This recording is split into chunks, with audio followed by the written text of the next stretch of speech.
vakker, ja. Hei, frøken. Hei, frøken. Frøken Rød. Ja. Nå begynner å klø i tennene. Det begynner å klø i tennene. Uff da. Ja, da går han å få hjørnetennene opp. Det kjenner jeg nå.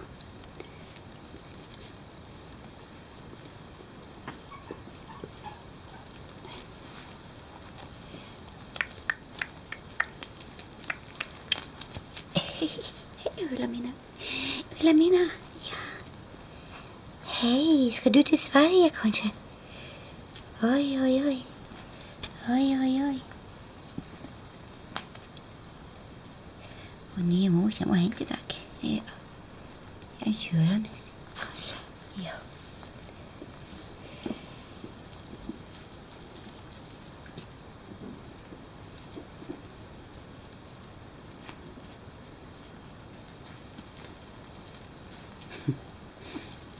Spennende med papir. Hva du sier, lille gutten? Hva er det minste? Ja. Han er så fin, dette. Alle er nå så fin.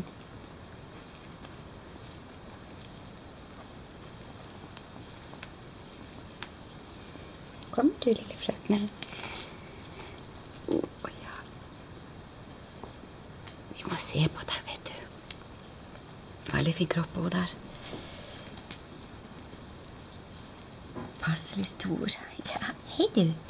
Hallo. Hallo. Usso. Usso. I stamtavla. Ja. Nei, det er ikke han Usso, det er han Unto. Unto, her er han Usso. Der. Der er han. Ja. Klør det på tennene. Klør det veldig på tennene.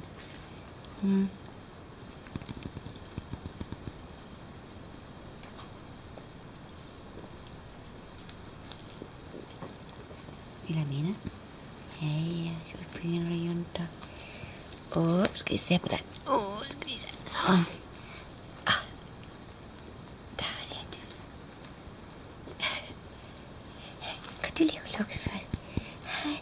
Hva du liker å lage for? Kanskje mor skal ha deg? Kanskje mor skal ha deg, lille kroppen, minst. Han er så fin. Du er så fin. Også. Alle er så fin. Oi, oi, oi. Det er godt å bite på der. Har plass til veldig bra. Det er tingen. Hei, du.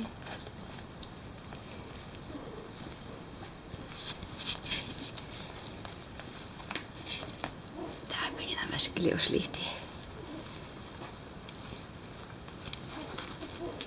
Lager et løst over og ikke har sånne tisseflekker for noen skal jeg skifte på.